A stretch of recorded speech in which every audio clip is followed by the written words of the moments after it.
Mi nombre es Ernesto Zamora, médico forense desde hace más de 15 años. He trabajado en distintas morgues del país, desde Ciudad Juárez hasta Oaxaca. En cada una he visto cuerpos mutilados, calcinados, putrefactos, y aún así nunca me había sentido vulnerable. Siempre creí que la muerte era solo el fin del proceso biológico. No había nada después. Pero eso cambió en 2012, cuando acepté un contrato temporal en la morgue del antiguo Hospital Civil de Durango, un edificio que ya no funcionaba como hospital desde hacía décadas y que el gobierno usaba únicamente como depósito forense. Aquel lugar estaba apartado de la ciudad, rodeado de árboles secos y con un camino de terracería que se perdía entre los cerros. Por las noches, la neblina lo cubría todo y el viento hacía sonar las puertas metálicas como si alguien las empujara desde dentro. Me asignaron el turno nocturno junto a un ayudante nuevo, un muchacho llamado Martín, de unos 26 años, recién egresado de medicina. Era tranquilo, pero se notaba que no soportaba estar solo mucho tiempo dentro del área de refrigeración. La primera semana fue normal, hasta que una noche nos llegó un cuerpo que cambió todo. Era una mujer, unos 70 años, encontrada muerta en un caserío abandonado rumbo a Nombre de Dios. Su piel estaba cubierta de símbolos marcados con fuego y en su pecho habían clavado un trozo de madera con extraños grabados. El reporte policial decía que los vecinos la conocían como Doña Jacinta, una curandera retirada que había sido acusada de brujería hacía muchos años, pero que nadie se atrevía a denunciar. El cuerpo llegó envuelto en una sábana vieja, con un olor a grasa quemada que impregnó todo el cuarto. Martín se cubrió el rostro con la bata, casi vomitando. Yo intenté mantener la calma. Colocamos el cadáver sobre la plancha y empezamos la autopsia a medianoche. Mientras cortaba el tejido torácico, sentí que la temperatura del lugar descendió bruscamente. El termómetro marcaba 5 grados, lo normal, pero el aire se volvió denso, casi sólido. En ese momento noté algo, la piel del cadáver estaba tibia. No caliente, pero tampoco fría como debería. Revisé los signos con la mano y confirmé que aún desprendía un ligero calor. Pensé que tal vez el cuerpo no había tenido suficiente tiempo en refrigeración. No le di más vueltas. Terminamos el procedimiento casi a las 3 de la mañana. La guardamos en la cámara número 3, una de las más antiguas, con candado de seguridad. Martín insistió en ponerle doble cierre por precaución, riendo nervioso. Luego fuimos a la oficina a tomar café y llenar el reporte. No pasaron ni 20 minutos cuando se escuchó el chirrido de una puerta metálica, largo y desgarrador. Martín me miró. Ambos sabíamos de dónde venía, del cuarto frío. Al principio pensamos que era la presión del gas o un fallo en el sistema de cierre. Pero cuando bajamos, encontramos abierta exactamente la cámara número 3. El candado seguía colgando, intacto. No había rastro de forzamiento, solo la puerta entreabierta y un hilo de vapor saliendo del interior. Me acerqué despacio y alumbré con la linterna del teléfono. El cuerpo seguía allí, pero algo me paralizó, el rostro de la mujer no estaba como antes. Su boca, que yo había suturado horas antes, estaba abierta. Y sus ojos, que había sellado con pegamento quirúrgico, también. Sentí que el corazón me golpeaba el pecho. Martín se aferró a mi brazo y me dijo que saliéramos. Cerré la puerta con fuerza y me obligué a actuar racionalmente. Revisé los sellos, aseguré todo y nos marchamos. Intentamos continuar con el trabajo, pero el ambiente se volvió insoportable. El aire olía distinto, a tierra húmeda y flores podridas. A eso de las 4, Martín fue al baño. No tardó ni un minuto cuando escuché su grito. Corrí y lo encontré pálido, temblando frente al espejo. Me señaló el reflejo, detrás de él, por un segundo, vi el rostro de una mujer con los ojos hundidos y una sonrisa que no pertenecía a este mundo. No sé cómo reaccioné. Le arrojé agua al espejo y lo rompí con la linterna. Pero el terror ya se había metido en el cuerpo. Martín no quiso seguir. Dijo que se iba, que renunciaba. Me dejó solo en medio de esa morgue maldita. Esa noche no dormí. Me quedé en la oficina revisando informes hasta que escuché un ruido en la plancha principal. Parecía que alguien arrastraba metal. Bajé con la linterna y al llegar al pasillo vi huellas húmedas que salían del cuarto frío y se dirigían hacia el área de autopsias. No eran marcas de zapatos, sino huellas descalzas, pequeñas y oscuras, como si alguien hubiera salido empapado de los refrigeradores. El cuerpo de doña Jacinta estaba sobre la plancha, sentada, con la cabeza inclinada hacia un lado. Y lo juro por mi vida, respiraba. Su pecho subía y bajaba de forma lenta, irregular. Me quedé paralizado mientras la linterna parpadeaba. Y entonces levantó la mirada. Su piel se tensó como si volviera a llenarse de vida. De su boca salió un gemido bajo, una especie de risa sin aire. Intenté moverme, pero no pude. En ese instante, todas las luces se apagaron. Lo siguiente que recuerdo fue el sonido de las camillas moviéndose solas y las puertas golpeando. Un viento helado recorrió los pasillos. De algún lugar, una voz femenina murmuró mi nombre. La reconocí, era la voz de la mujer. Gritaba Zamora, alargando las sílabas, como si quisiera arrastrarme con ella. Logré encender la linterna del teléfono y salí corriendo. Mientras huía, vi que en cada pared se formaban sombras, como figuras humanas pegadas al cemento, moviéndose lentamente. Al llegar al vestíbulo principal, tropecé con algo, era el cuerpo de Martín. Estaba tirado boca abajo, con los ojos abiertos y una expresión de terror congelada. No tenía heridas, pero en su pecho, justo sobre el corazón, tenía grabados los mismos símbolos que había visto en el cuerpo de doña Jacinta. Grité hasta quedarme sin voz. Corrí hacia la salida, abrí la puerta metálica y caí sobre el suelo de tierra. No sé cuánto tiempo estuve ahí, pero cuando llegó el amanecer, patrullas y paramédicos rodeaban el lugar. Dijeron que encontraron a Martín sin signos vitales y que la cámara número 3 estaba vacía. El cuerpo de la anciana desapareció. Intenté explicar lo ocurrido, pero nadie me creyó. Dijeron que estaba en estado de shock, que había sufrido un episodio psicótico. Me suspendieron 3 meses y me enviaron a terapia. Pero yo sabía lo que había visto. Lo que sentí. 2 semanas después, el nuevo encargado de la morgue me llamó por teléfono. Me dijo que el cuerpo había aparecido de nuevo, dentro de la cámara número 3, perfectamente colocado, con los sellos en su lugar. No presentaba signos de descomposición, como si nunca hubiera salido de ahí. Me pidió que fuera a identificarla, pero me negué. No quería volver. Desde entonces, he trabajado en distintas ciudades, pero en todas las morgues a las que voy hay algo que me persigue. Cada vez que abro una cámara fría, siento ese mismo olor a flores podridas. A veces, cuando reviso los registros nocturnos, escucho el sonido de una puerta abrirse sola.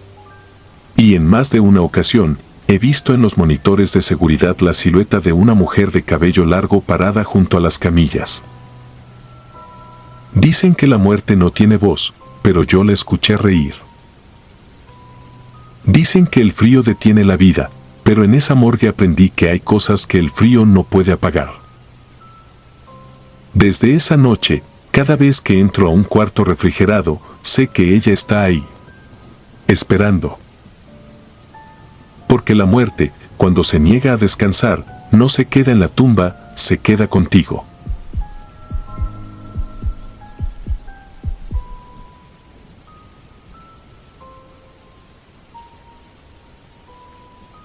Me llamo Saúl Andrade y desde 2019 trabajo en la Morgue Judicial de Montevideo.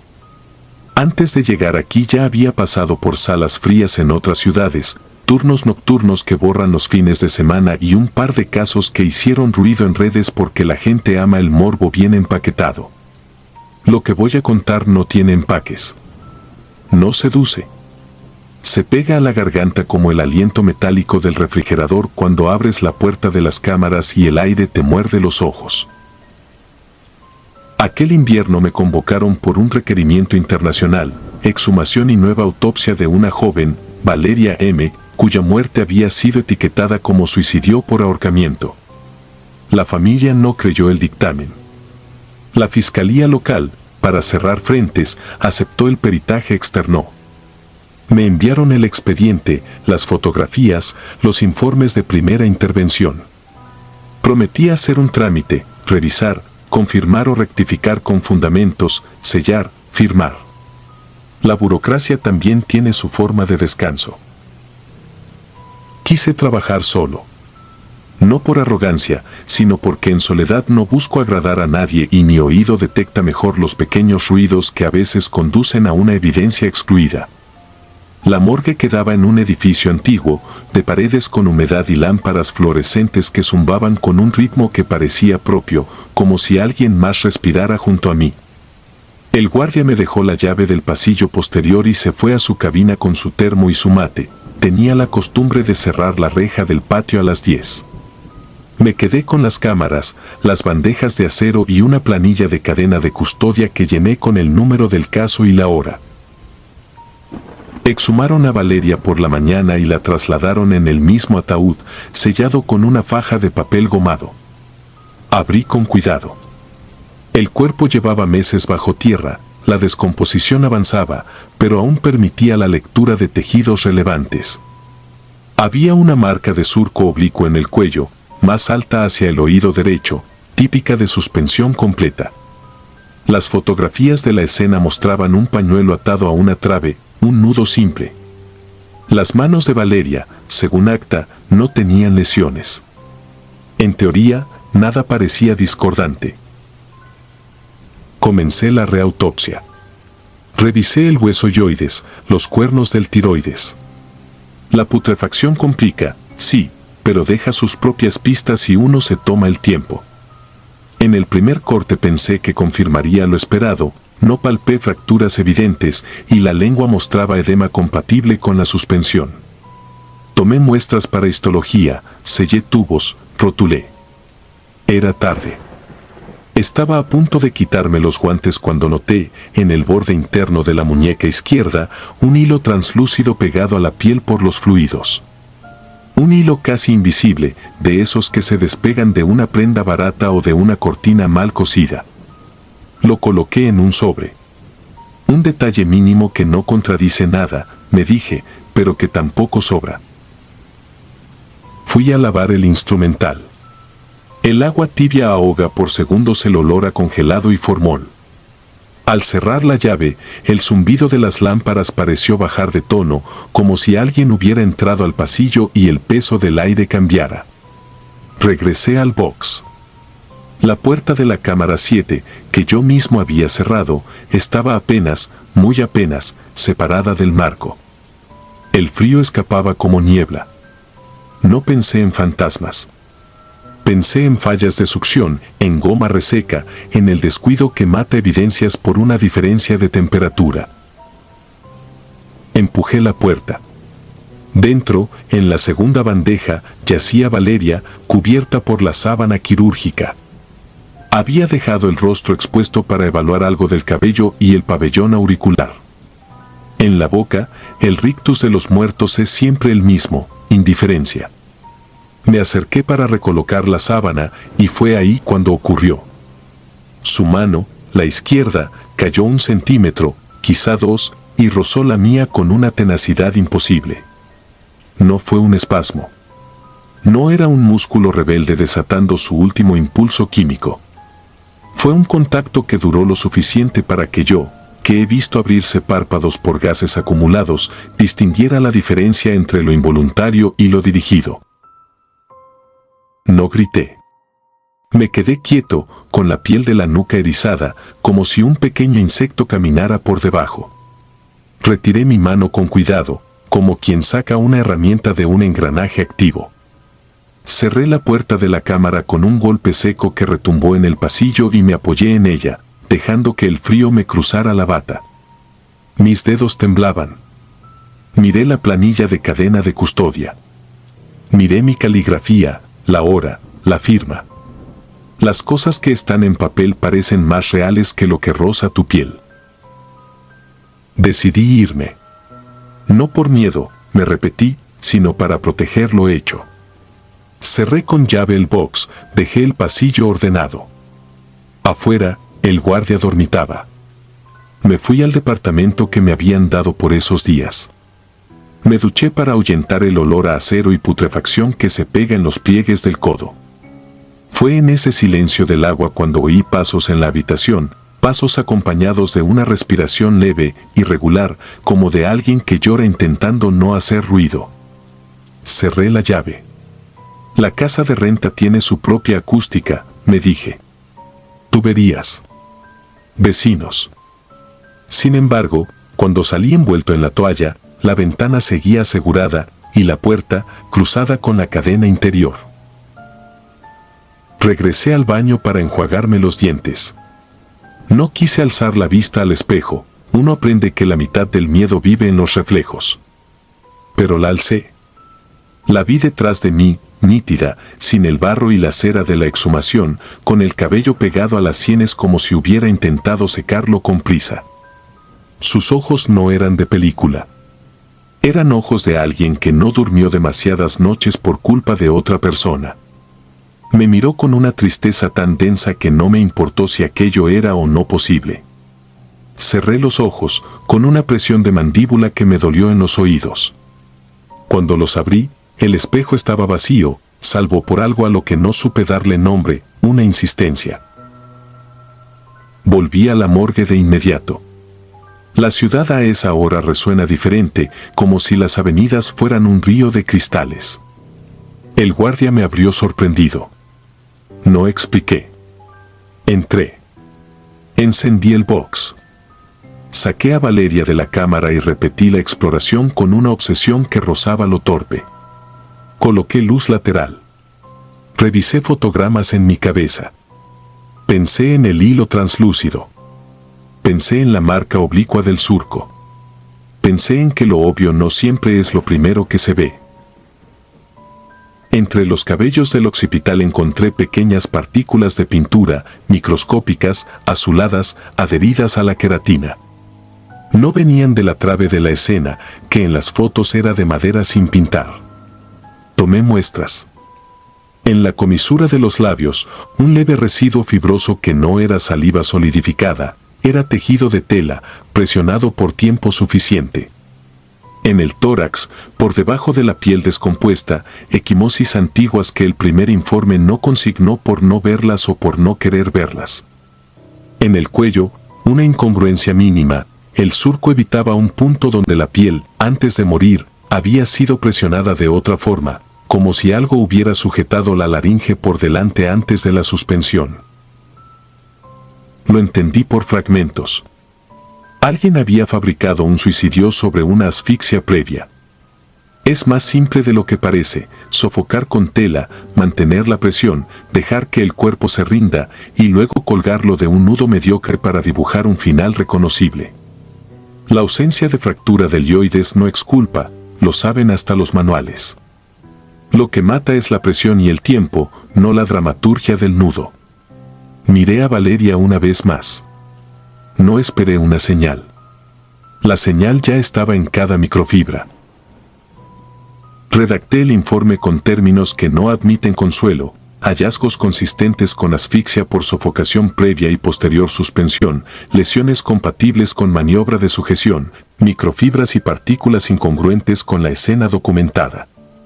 Lo firmé. Llamé al fiscal. La rueda la echaron a andar otros, policías que no duermen, jueces que leen con prisa, periodistas que huelen sangre. No me ocupé de perseguir a nadie. Me ocupé de cerrar la cámara 7 con 2 vueltas de mano, como si el metal tuviera voluntad. Días después supe lo inevitable: el esposo de Valeria, que había posado para la prensa con el gesto exacto del viudo ejemplar, intentó irse. Lo detuvieron en una terminal. En su departamento, azul pálido, hallaron una cortina rota, de esas que sueltan hilos translúcidos y las tiras con violencia. Sobre la mesa, un pañuelo idéntico al de la escena, pero con nudos practicados, torcidos, aprendidos a la carrera por alguien que solo necesitaba entender cómo engañar por 15 minutos. No hubo alivio. La justicia rara vez trae alivio. La familia de Valeria logró hacer del dolor un sitio donde sentarse, y eso ya es mucho. Yo volví a mis turnos, a mis formularios, a mi café recalentado, a mi costumbre de pasar por el pasillo con la mirada baja para que la luz no me hiciera ver de reojo algo que no quiero ver. A veces, al llegar de madrugada, el guardia me dice que la cámara 7 tiene un ruido leve, diferente al de las otras. Yo asiento, tomo la llave y hago lo que hay que hacer: escuchar. Lo único que guardé de aquella noche lo encontré semanas más tarde, al vaciar el bolsillo de una bata destinada a lavandería, un hilo, casi invisible, pegado al forro. Pude haberlo tirado sin pensar. Lo coloqué en un sobre sin etiqueta y lo dejé dentro de un cajón. No por fetichismo.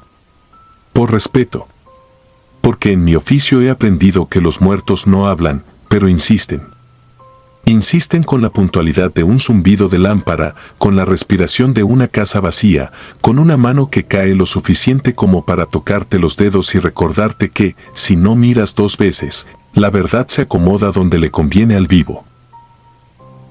Desde entonces evito los espejos después de un peritaje y trabajo con la puerta del baño entreabierta, como si dejarla así le ofreciera a alguien un pasillo de regreso. A la cámara 7 le hice marcar la junta con un plumón, como si ese trazo delatara futuras rendijas. Cuando el guardia pregunta si hay fantasmas, le digo que no. No porque no existan, sino porque lo que de verdad espanta es otra cosa: esa inteligencia humilde con la que una ausencia encuentra la fisura exacta para obligarte a mirar de nuevo. Y el frío. El frío que se te queda en los huesos incluso al mediodía, mucho después de haber cerrado, una vez más, la puerta. Antes de continuar, si disfrutas de mi contenido, deja tu like y suscríbete, ayudarías mucho. Y dime a qué hora te atreves a escuchar estas siniestras historias. Ahora, sin más interrupciones, continuemos.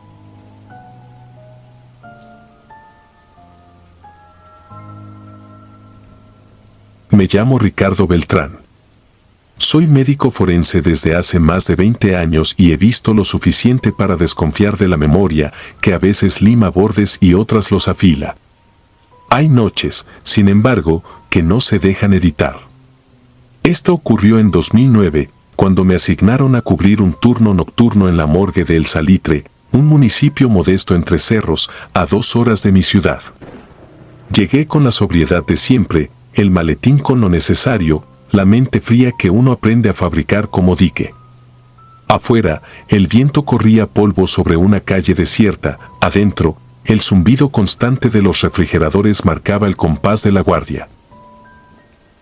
La morgue era pequeña, una sala con 2 mesas de acero, la cámara de conservación que trabajaba a 4 grados, el cuarto de autopsias con su drenaje fácil de taparse y, al fondo, un pasillo que conectaba con el crematorio municipal. No era el sitio más moderno, pero funcionaba. Esa tarde habíamos recibido a un hombre de 86 años, don Néstor, resguardo por muerte natural. Hipertensión crónica, hallazgos compatibles con un paro cardíaco sin intervención de terceros. Reconocido por un sobrino, papeles en regla, voluntades por escrito, cremación inmediata. El cuerpo había pasado ya la rigidez cadavérica y empezaba esa laxitud flácida que anuncia la segunda etapa. No presentaba signos de reacción vital en ninguna prueba. Todo limpio, todo claro. Mi compañero de turno se llamaba Palacios, un técnico forense silencioso y meticuloso. A las 9:30, con la cédula de defunción firmada y los oficios de sanidad en carpeta, cargamos el cuerpo en la camilla, sellamos la etiqueta con nombre, fecha y número de expediente y nos fuimos por el pasillo hacia el crematorio. El horno retorta era viejo pero confiable. Revisé el tablero, temperatura residual a 148 grados centígrados, suficiente para iniciar un ciclo corto después del encendido. Verifiqué la puerta, el cierre, el visor con su pequeña mirilla negra como un ojo dormido. Procedimiento estándar: introducir, asegurar, encender y monitorear. Una cosa que la gente no quiere saber es que los primeros segundos de una cremación suenan como un suspiro largo, una exhalación de aire atrapado. Piel y grasa responden, líquidos suben en vapor. He asistido a decenas y uno aprende a distinguir ruidos de procesos. Por eso lo que ocurrió después no lo confundí. A los 10 segundos de activar la llama, se escuchó un grito. No fue metálico, no fue chisporroteo transformado por la caja de resonancia del horno. Fue un grito humano, profundo, rasgado, con la calidad de una garganta viva desgarrándose. Palacio se quedó inmóvil, los ojos en mi cara, como si esperara una señal que también me negara a dar. Lo apagué. Tiré de la palanca del cierre, abrí. El calor volvió la cara, pero soportable. Entre el fulgor naranja había el cuerpo arqueado, los brazos levantados con rigidez imposible, los dedos contraídos como garras. La mandíbula abierta a un ángulo que el rigor de hace horas no permitía. Un gesto de súplica congelado en algo que ya no era mecánica cadavérica. No hubo tiempo para racionalizar, extrajimos la camilla con guantes gruesos, la dejamos al centro de la sala, ajustamos la ventilación. No había pulso. No había respiración. Las pupilas no respondían a luz. La piel, ya empezando a ennegrecer por el calor, despedía ese olor acre de queratina en combustión. Llamé al director del servicio, un médico viejo de apellido Garza, que funcionaba como brújula en ese lugar. Llegó 20 minutos después, lento, con un saco demasiado formal para la hora. Vio el cuerpo, vio los brazos, la mandíbula. No dijo gran cosa. Sus manos cansadas tocaron con precisión músculos y tendones. Por protocolo, reabrimos el expediente como incidente. Por calma, cerramos puertas y ventanas. Trabajar con muertos obliga a aceptar que el cuerpo es una máquina. Válvulas, presiones, pliegues, gases. He visto espasmos post-mortem, he oído escapes que se confunden con palabras, he sentido, mientras cosía, contracciones tardías como descargas reflejas. Pero aquel grito no salió de una bolsa de aire expulsada por la llama, el sonido tuvo dirección, peso, plegó el aire del cuarto. Palacios, normalmente hecho de piedra, temblaba apenas. Yo repasaba la anatomía en la cabeza como si fuera un rosario profano, laringe, cuerdas, cartílagos, senos paranasales.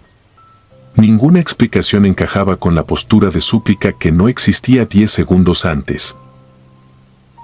Garza observó largo rato. Su voz, cuando por fin salió, se quebró en una parsimonia que me molestó: no persiga fantasmas. Hay fenómenos que no conviene medir con regla. No era consuelo. No era ciencia. Era un aviso. Reingresamos el cuerpo horas después, cuando la temperatura del horno se estabilizó y la hoja de ruta volvió a dictarlo. El segundo ciclo transcurrió sin ruidos anómalos. Las pantallas marcaron la curva esperada, incremento a 760 grados centígrados, pico cercano a 900 grados centígrados, descenso progresivo. Recogimos restos, trituramos, sellamos la urna con una etiqueta sobria. Finalizamos papeles. Todo, sobre el papel, volvió a lo normal. Sin embargo, la normalidad no regresó conmigo. Esa noche me quedé en la sala contigua, haciendo inventario. El zumbido de los refrigeradores parecía más grave que nunca, como si cada compresor mascullara una consonante. La humedad del desagüe subió a un olor dulce, pesado. El reloj clavó su tic en el techo. A medianoche se fue la luz 2 segundos, se encendió, volvió a irse un parpadeo más largo. Palacio se había retirado a descansar en la oficina del frente, quedé solo. El primer sonido fue un golpecito seco contra el vidrio de la cámara de conservación. Luego otro, más bajo, como si algo pesado se acomodara adentro. Revisé la presión, las puertas, la cerradura. Todo bien. En la mesa, el formulario de cadena de custodia de un caso anterior me miraba con su cuadriculado de casillas limpias. No había motivo para abrir. La teoría, sin embargo, cede frente al oído. Me acerqué y pegué la frente al vidrio, el frío atravesó la piel como aguja. Adentro, alineadas en bandejas, las bolsas blancas eran montículos dormidos. Escuché entonces, amortiguado por el sellado, un arrastre muy lento, como de tela deslizando sobre metal. No era un sonido fuerte, ni siquiera constante, apenas una insinuación que iba y venía con el compresor. Volví a mirar el tablero del crematorio, aunque el horno estaba apagado, el ventilador de enfriamiento se encendió solo unos segundos, lo suficiente para dejar escapar por el ducto un silbido que reconocí con la memoria recién herida. Un hilo de aire movido posteando por láminas, pero con algo ajeno dentro, como una nota distinta colándose en un acorde. Hice lo correcto, registré la hora, anoté lo observado, descarté fuga de gas, revisé sellos. Llamé a mantenimiento. Nada que pudiera justificar el golpecito, el arrastre, el ventilador reanimándose como si alguien respirara del otro lado. A la 1:40, la cámara hizo un clic que solo escuchas si pasas demasiadas horas en estos sitios. No fue la bisagra, fue el efluvio del sello cuando cede 1 milímetro por variación interna de presión. El respiro mínimo de una puerta que continúa cerrada. Yo estaba a un paso y pude sentir el cambio en el aire, una corriente casi imperceptible cargada de olor a desinfectante y a lino húmedo. Ofrendé a la cordura lo que me quedaba de rutina, me senté, terminé el inventario, abrí la computadora vieja, tecleé un correo a mí mismo con la simple frase no olvidar la posición de los brazos. Guardé. Me levanté de nuevo. Esa vez no pegué la frente al vidrio. A las 2:05, Palacios gritó desde la oficina, no con pánico, sino con esa súbita energía de quien despierta al borde de un sueño y no sabe de qué lado está. Entró a la sala con la mano en el pecho. Me dijo que había soñado con golpes en una puerta que nadie abría y con un murmullo del que apenas pudo distinguir una palabra, alto. No soy hombre que entregue su equilibrio a los sueños ajenos, pero en ese momento sentí un frío metódico recorrer la espalda, el mismo que me visita, todavía, cuando recuerdo el gesto de súplica congelado 20 minutos antes. Los días siguientes tratamos de administrar lo vivido con inventarios, limpiezas, calibraciones. A Garza no le gustaban mis notas sobre sonidos no identificados, pero las firmó, quizá para que algo lo contara además de mi cabeza. La urna de don Néstor se entregó sin novedad a la familia, que la recogió de manera discreta. Nada más pasó en papeles. En el cuarto, en cambio, se quedaron cosas sin cerrarse. Un miércoles, ya muy entrada la semana, el horno se encendió solo un segundo. Eso no ocurre. No ocurre si el interruptor maestro está abajo, si la llave principal está cerrada, si el tablero no ha recibido orden. Lo vi en la pantalla, un pico mínimo de temperatura, un amanecer falso. El técnico de mantenimiento juró que era imposible. Garza apenas levantó la vista, a veces el calor, a veces la línea. Anoté la hora, la línea de tiempo, los pormenores. Esa noche soñé con una puerta gruesa y del otro lado alguien moviendo la mandíbula sin sonido, como si la voz hubiera quedado del lado del fuego. La explicación fácil es que nos engaña la combinación de ruido, expectativa y memoria. Que un cuerpo puede presentar posturas extrañas por contracciones residuales, que el calor produce cambios súbitos de rigidez en los tendones, que una cámara puede soltar su aliento mínimo y parecer un susurro. La explicación fácil amarra las manos y anestesia la pregunta. Pero la pregunta sigue allí, latiendo, cada vez que una llama corre por el metal. Volvía el salitre un año después para cubrir otro turno. El crematorio se veía igual, la misma mirilla, el mismo tablero con pintura descascarada. La sala había recibido un par de lámparas nuevas. El pasillo seguía siendo ese tubo de aire frío que desembocaba en el ojo negro del horno. Me paré frente a la puerta, no para abrirla, sino para escuchar. No sonó nada extraño. Me quedé un minuto más, luego 2. Antes de irme, pegué la palma en el metal, no como gesto sentimental, sino como si buscara temperatura. Estaba tibio, lo que no debería, a esa hora, con la llave cerrada, los circuitos sin corriente. La tibieza no subía ni bajaba, parecía clavada. Retiré la mano y me la llevé a la ropa, olía apenas, tenuamente, a queratina. No sé si el grito de aquella noche pertenecía a don Néstor o a algo que usa nuestros procedimientos para hacerse oír un instante. Garza murió el año pasado y con él se fue la única autoridad que me pedía no medir fantasmas con regla. Palacio se cambió de ciudad y no contesta mensajes. Yo sigo trabajando con cuerpos que ya no responden, escribiendo informes que cierran. A ratos, mientras sello una bolsa o ajusto un protector de mentón, algo en la sala parece esperar a que active un switch para intentar decir su última palabra. Todo lo que he aprendido, todo lo que me hace escéptico, no consigue borrar aquella postura, brazos tendidos, mandíbula abierta en un ruego que no llegó a ninguna parte.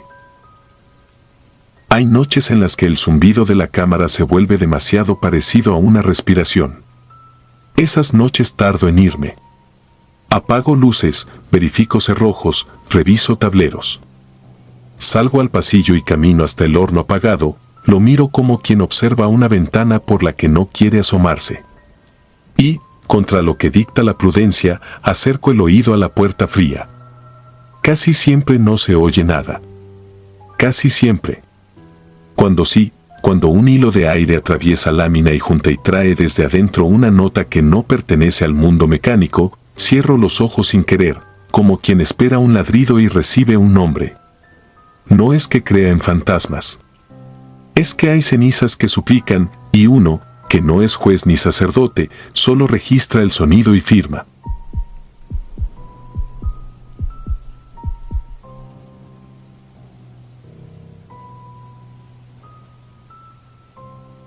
Soy médico forense desde hace 15 años.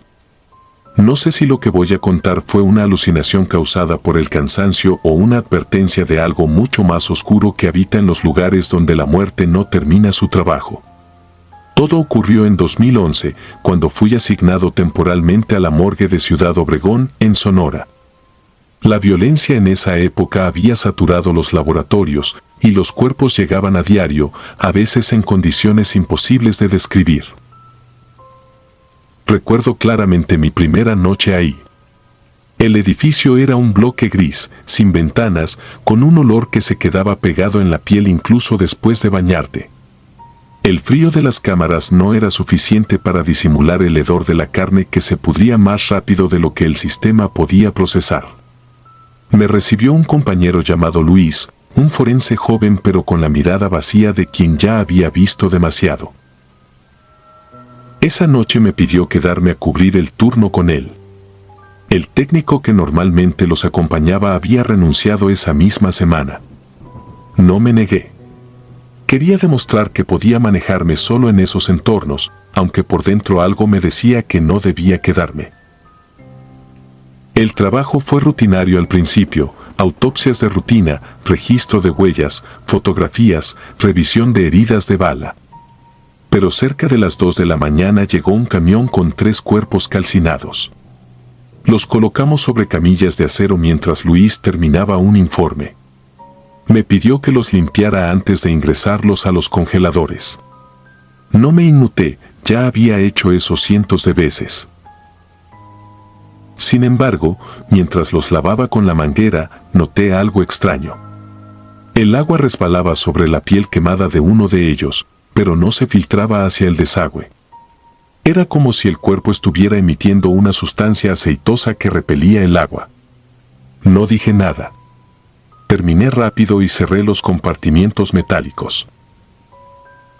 A las 3:10 escuché como una de las compuertas rechinaba. El sonido fue seco, metálico, y retumbó por todo el pasillo. Me asomé pensando que quizá Luis había ido por algo, pero estaba solo. Caminé hacia las cámaras frías y las puertas estaban cerradas. El termómetro marcaba 2 grados bajo cero. Aún así, el aire estaba caliente, denso, como si algo respirara ahí adentro. Llamé a Luis, pero no respondió. En el silencio comencé a oír un murmullo bajo, algo similar a un gemido que se repetía entre las paredes. Pensé que venía del sistema de ventilación, pero al acercarme supe que no, el sonido salía del interior de las cámaras. Intenté convencerme de que era mi mente jugándome una mala pasada. Abrí la puerta del primer congelador. El cuerpo estaba en su lugar. Abrí el segundo. Todo normal. Pero cuando abrí el tercero, vi algo que aún me persigue. El cuerpo calcinado que había colocado horas antes tenía los ojos abiertos. No de forma natural, sino desgarrados, como si alguien los hubiera forzado desde dentro. El rostro estaba torcido, con una expresión imposible de describir. No grité, pero el frío me atravesó hasta el alma. Volví a cerrarlo de golpe y corrí al cuarto de autopsias. Luis estaba ahí, sentado frente a una camilla vacía, mirando algo que no podía ver desde la puerta. Me acerqué y noté que tenía las manos temblorosas. Frente a él había un cuerpo cubierto con una sábana blanca, pero el plástico estaba empapado. Le pregunté qué pasaba. Solo dijo, no era así cuando lo dejé. Levanté la sábana. El cadáver, una mujer joven, tenía la boca abierta y la piel del cuello rasgada, como si hubiera intentado arrancarse el tubo endotraqueal que usaban los paramédicos antes de declararla muerta. Lo inquietante no era eso. Lo inquietante era que en su garganta había una huella marcada, una mano grande, como si alguien, o algo, la hubiese sujetado con fuerza después de muerta. Luis estaba fuera de sí. Intenté calmarlo, pero de pronto se cortó la electricidad. Solo quedaba el parpadeo del generador de emergencia. Las luces rojas intermitentes daban al pasillo un aspecto infernal. Desde el fondo, otra vez, los lamentos. Esta vez eran más claros, más humanos. Sonaban como voces que pedían ayuda. No abras nada, le dije. Pero él ya se había levantado. Caminó hacia los congeladores como hipnotizado. Lo seguía a unos metros. Cuando llegó, una de las puertas comenzó a moverse sola, abriéndose lentamente con un chirrido que se mezclaba con aquel coro de quejidos. Luis encendió la linterna de su teléfono y apuntó hacia el interior. Lo que vimos fue imposible. Los cuerpos calcinados se movían. No caminaban ni se levantaban, solo temblaban, como si una corriente eléctrica invisible los atravesara. Sus bocas se abrían al mismo tiempo, expulsando aire helado, como si cada exhalación fuera un lamento atrapado. El sonido era tan profundo que sentí cómo vibraban los instrumentos metálicos de las mesas. Luis retrocedió, tropezó con una camilla y cayó. Yo corrí hacia él, lo tomé del brazo y lo jalé hacia la salida. Pero antes de poder cruzar la puerta, una ráfaga de aire gélido me golpeó con tanta fuerza que las luces parpadearon. Escuché un golpe seco detrás. Cuando volteé, uno de los cuerpos estaba fuera del congelador, en el suelo. Su brazo extendido apuntaba hacia nosotros. Corrimos hasta el pasillo. Cerramos la puerta principal y nos refugiamos en la oficina. Luis estaba pálido, mudo. Yo temblaba tanto que apenas podía marcar en el teléfono del supervisor. No hubo respuesta. No había señal. Permanecimos ahí hasta que amaneció.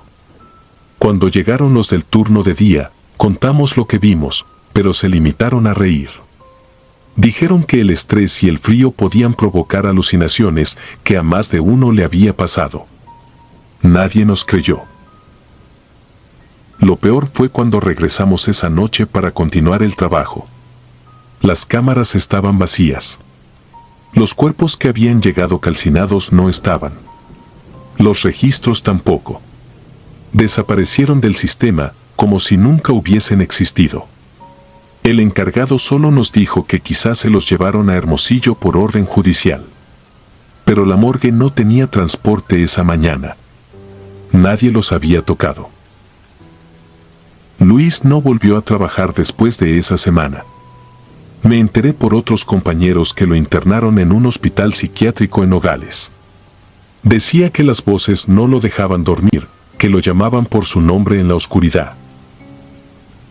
Yo pedí mi traslado meses después, pero cada tanto sueño con aquella noche. En mis pesadillas estoy frente a la cámara número 3, escuchando esos gemidos que parecen salir de todos los cuerpos a la vez. A veces despierto creyendo que aún estoy ahí, con las luces parpadeando y el sonido metálico de las compuertas moviéndose solas. Nunca le conté a nadie que guardé una prueba de lo que pasó. Un pequeño fragmento de tejido que encontré bajo la puerta esa madrugada. Era de color oscuro, duro como carbón, pero cuando lo toqué por primera vez, juraría que aún estaba tibio. Lo tengo sellado en un frasco en mi casa, envuelto en formol. No lo abro, no lo toco. Pero algunas noches, cuando todo está en silencio, el frasco tiembla levemente, como si algo dentro aún respirara. He aprendido algo en todos estos años: los muertos no siempre descansan. Algunos se quedan, atrapados entre el hielo y el metal, esperando a que alguien los escuche. Y en las morgues de este país, donde el dolor no tiene fin, siempre hay oídos dispuestos, aunque no quieran oírlos.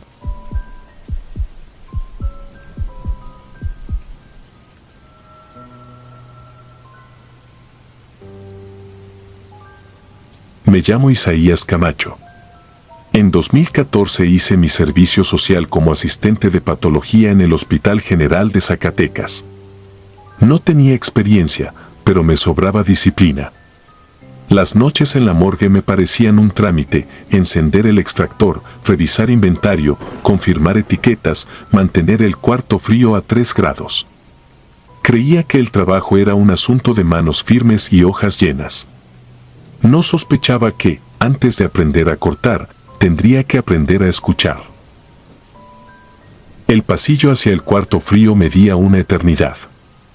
Las lámparas fluorescentes eran ajenas entre sí, unas vibraban con un zumbido seco, otras simplemente agonizaban. A la mitad, una luz muerta partía la oscuridad como una boca sin dientes.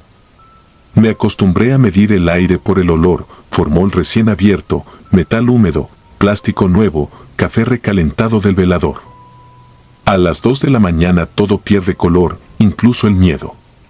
Uno cree que manda.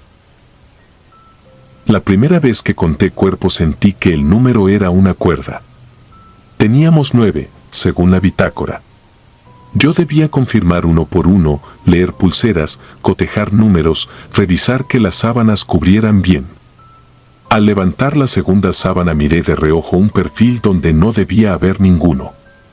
No fue una sombra ambigua, ni un capricho del foco: la cabeza girada hacia mí, mandíbula ladeada, el pliegue del labio pegado al algodón, la oreja aplastada como si hubiera dormido. Lo destapé con una paciencia falsa, la que se usa para fingir que todo es normal. El cuello, rígido pero vencido, apuntaba directo a mi cara. Volví a cubrirlo, hice una marca rápida en la hoja, respiré por la boca. Decidí seguir. No tardó en escucharse un lamento. No fue un grito ni una súplica con palabras, sino el sonido de alguien a quien se le quiebra el aire en el pecho. Vino de la cámara, cruzó mi columna, dejó un frío que no venía de los 3 grados del cuarto. No miré atrás. Caminé hasta el quirófano, entregué la hoja incompleta a Nicasio, el técnico viejo. Él me observó en silencio, como si ya me hubiera visto la cara antes. No hablamos de eso. En la madrugada, con la primera luz indecisa, el conteo cerró en 9 y nadie se preguntó por qué yo temblaba. En el registro de incidencias, Nicasio, con su caligrafía lenta, escribió extracción sin novedad. Esa noche me enseñó a no preguntar y el siguiente caso me enseñó a no responder. A las 2:17, la hora clavada en un reloj cuadrado que nunca habíamos podido arreglar, entró el cuerpo de una muchacha de 18 años, atropellada a 2 cuadras de su casa. Los paramédicos dejaron el parte, yo asenté el ingreso, Nicasio firmó. La joven había perdido más de lo que un cuerpo resiste. Le dediqué una mirada larga por pura compasión.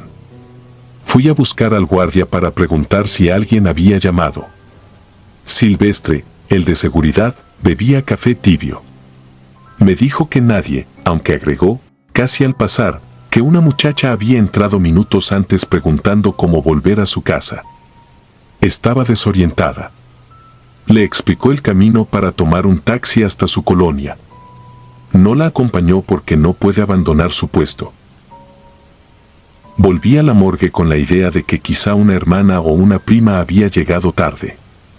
Me ocupé de preparar 2 entregas para la mañana. Cuando empujé la camilla de la chica hacia la zona de espera, la sábana se deslizó sola y el cuerpo resbaló. Fue un golpe opaco, un sonido que no olvidas. Nadie tocó esa camilla más que yo. Llamé a Silvestre. Entró y, al ver el rostro de la muchacha en el piso, dejó la mano a medio camino de la frente, suspendida, como si quisiera santiguarse y hubiera olvidado cómo. Dijo que era la misma que acababa de pedirle ayuda. Lo aseguró por un tatuaje mínimo en el brazo derecho, una luna mal hecha. Lo miré en el cuerpo, estaba ahí, tinta azulosa bajo la piel ya pálida. Entre los dos subimos a la joven otra vez. No dijimos palabra. Solo anoté en mi cuaderno personal, 2:17. Preguntó por su casa. Lo escribí por necesidad, como si dejarlo en el papel contuviera el agua de un vaso que se vuelca. Con el tiempo, los incidentes se volvieron un patrón discreto. No todos los cuerpos, ni todos los turnos. Solo algunos, en momentos con una exactitud que ahora me parece una forma de cortesía. Hubo un ciclista de 20 años, traído por la patrulla de tránsito a las 3:11. El quirófano olía a sudor acidulado y caucho. Mientras preparaba a una señora para la autopsia, le hablé a mi ayudante, un estudiante que llevaba días diciéndome que su novia lo había abandonado, sobre asuntos sin importancia. Él respondió que todo iba bien, que la amaba, que no la volvería a ver. Su voz venía detrás de mí, con ese tono que uno usa cuando ya aceptó un final. Le contesté sin voltear, preocupado de más por la arteria de la señora. Cuando el llanto de hombre quebró mi espalda, me giré. Ahí no estaba él. Solo la camilla con el ciclista, la sábana hundida a la altura de la boca, como si hubiera exhalado hondo. Un minuto después mi ayudante entró por la puerta contigua, disculpándose por haber tomado una llamada. En mi cuaderno, 3:11. Llamó a alguien que ya no estaba. No conté todo. El trabajo exige una temperatura adentro, no solo en la cámara. Pero la bitácora propia creció con fechas, horas, pequeñas frases que nunca entenderé y que sin embargo me sostienen. Un niño de 6 años golpeó la pared de la cámara con la rodilla, apenas una vez, justo a la hora que su padre firmó el reconocimiento. Un hombre fallecido en un incendio dejó un rastro de olor a cigarro tras la plancha donde lo aseamos, aunque había pasado una semana. Una mujer que murió dormida abrió una mano con tal suavidad que su anillo se deslizó sobre el acero como un carril. Nada espectacular. Nada que haga titulares. Solo movimientos mínimos, como si sus intenciones tardías fueran más tercas que la muerte. La noche que entendí lo que podía hacer se fue la luz. El generador tardó y nos dejó en una penumbra espesa. El hospital, ese animal cansado, respiró irregular. En la morgue quedamos yo y el ruido de mi propio miedo. Cerré la puerta de la cámara para mantener la temperatura. A los pocos minutos me di cuenta de que había cometido un error. El seguro se trabó desde dentro. Golpeé con la palma abierta. Esperé respuestas. No llegó ninguna. Por instinto, me hice pequeño entre las camillas, conté los segundos como si contara latidos. En ese encierro el oído se convirtió en vista. Escuché telas que se estiran, el sonido metálico de una etiqueta rozando otra, un susurro sin palabras que eran respiraciones, la expansión del plástico cuando la humedad cambia. En cierto momento sentí el tirón de una sábana junto a mi tobillo, casi una caricia. No hubo hostilidad.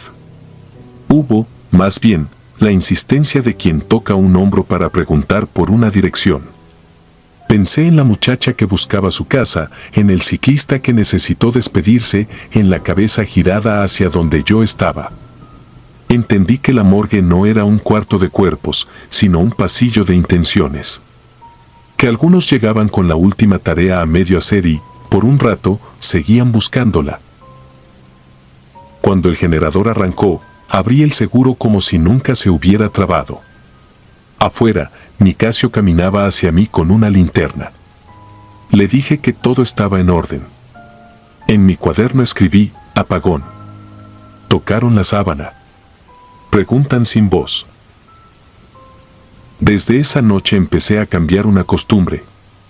Además del nombre, edad y causa probable, añadí una palabra final en las etiquetas internas, solo para mí, casa, llamada, anillo, hijo.